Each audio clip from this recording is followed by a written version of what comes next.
Reuni bukan cuma soal temu rindu. Terkadang, ia membuka kembali luka, prasangka, bahkan penyesalan.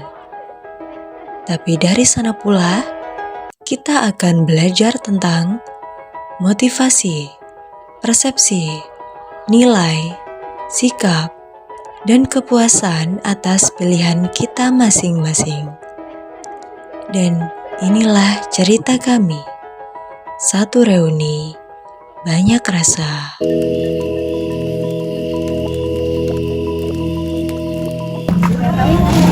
Hai. Lama ya? Lama banget, kita mau pulang. Iya.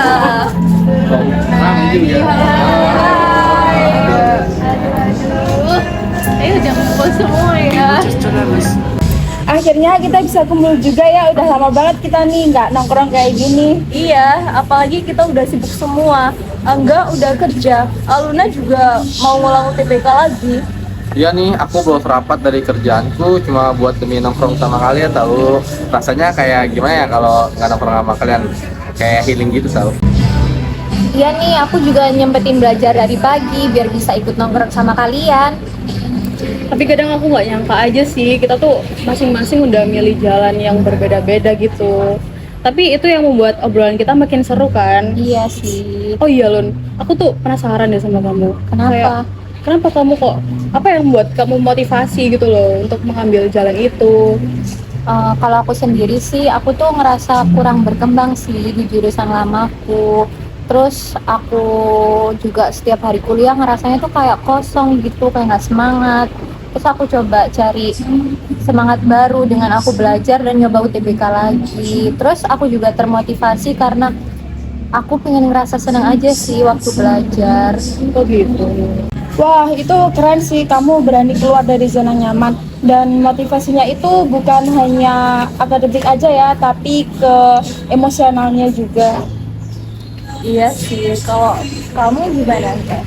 Kalau aku sih lebih ke arah tanggung jawab keluarga ya, karena kan kemarin ada kayak peluang masuk CPNS gitu tuh. Nah aku sih untuk membanggakan keluarga aku sendiri, aku jadi kayak mau ikut lah CPNS itu. Jadi aku lebih rajin untuk belajar agar bisa lolos CPNS itu. Nah terus juga motivasi aku tuh, aku pengen buat orang tua aku jadi bangga kepada diriku sendiri. Gitu sih kalau dari aku. Terus kita ngobrol-ngobrol aja. Ya. Motivasi adalah alasan dibalik sebuah tindakan. Dalam perilaku organisasi, motivasi menjelaskan mengapa seseorang tetap bertahan atau justru berani berubah.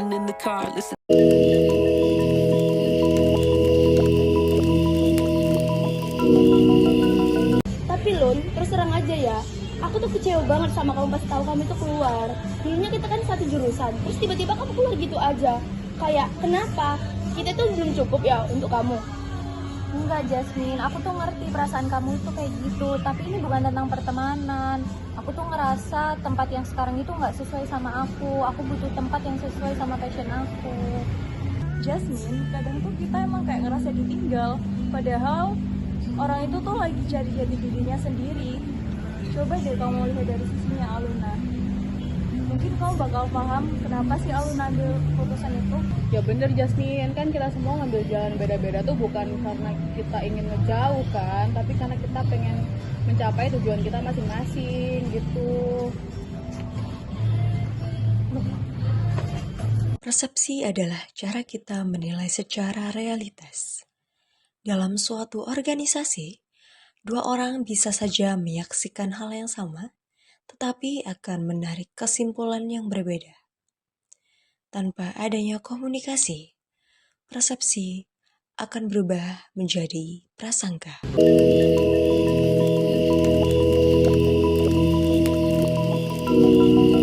Itu kenapa Jasmine keluar? Udah biarin aja lah, mungkin dia butuh waktu sendiri.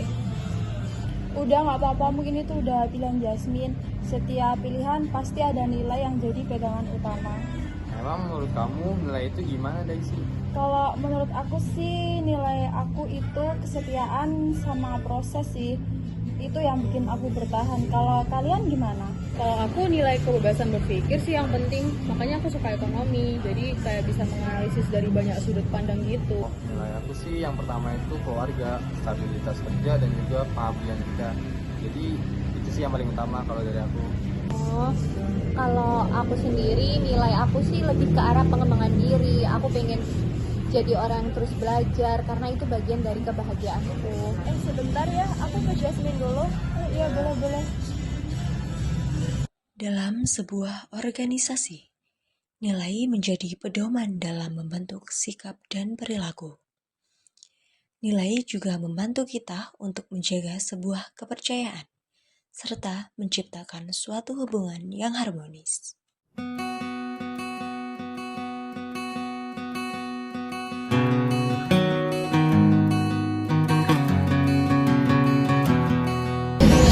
Jasmine, kamu kenapa keluar? Gak apa-apa, pengen nyari udara segar. Jasmine, aku mau ngomong deh sama kamu. Aku ngerti kok, kamu tuh punya pendapat sendiri. Tapi menurut aku, sikap kamu ke Aluna tadi agak kasar. Semua orang tuh berhak loh mau jalannya masing-masing. Apalagi kita sebagai temannya, malahan harus dukung dia loh. Sebelumnya kali aku agak kasar ke dia. Apalagi kita kan sebagai teman yang peduli, aku takut kehilangan dia aja sih. Apalagi kami dulu tuh kayak satu jurusan. Syukur deh kalau kamu sadar. Menurut aku kamu seharusnya minta maaf sama aku. Makasih sarannya.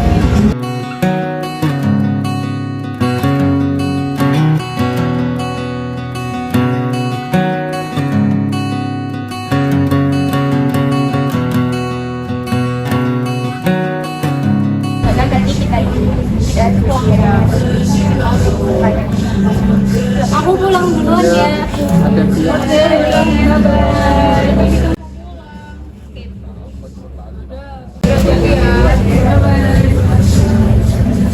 Oh, aku di telepon bos aku tuh. Lihat ya. Oh enggak? Ya, aduh, ini. Ya, bosnya. Itu kan kita cabut ya? Semuanya terakhir. Aku bareng-bareng.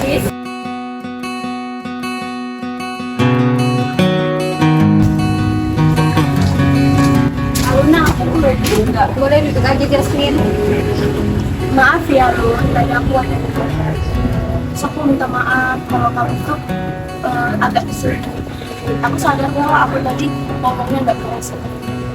Gak apa-apa Jasmine, tenang aja. Kita semua pasti punya salah kok. Tapi gimana cara kita nyikapin kesalahan itu dan saling terbuka kayak sekarang. Sikap mencerminkan bagaimana kita merespon situasi sekitar.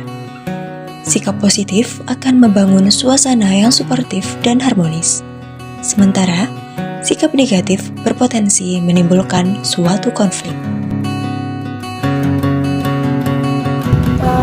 Aku sadar Lun, ternyata aku cuma iri sama keberanian kamu yang ingin berubah. Sedangkan aku gini-gini aja, ragu. Rasa orang itu beda-beda Jasmine, tapi percaya deh rasa puas itu bukan dari hasilnya, tapi dari gimana orang buat berani ngambil langkah selanjutnya.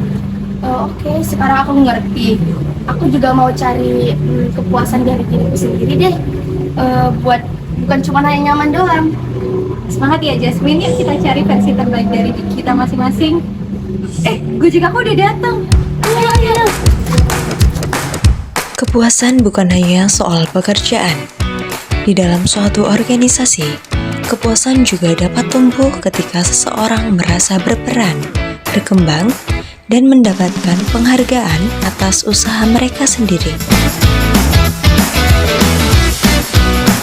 Dalam sebuah perjalanan hidup, setiap individu punya cerita. Tapi dalam perilaku organisasi, kita akan belajar memahami bahwa motivasi, persepsi, nilai, sikap, dan kepuasan adalah kunci untuk menciptakan lingkungan yang saling menghargai. Karena pada akhirnya, perbedaan bukanlah pemisah, tetapi jembatan untuk tumbuh bersama.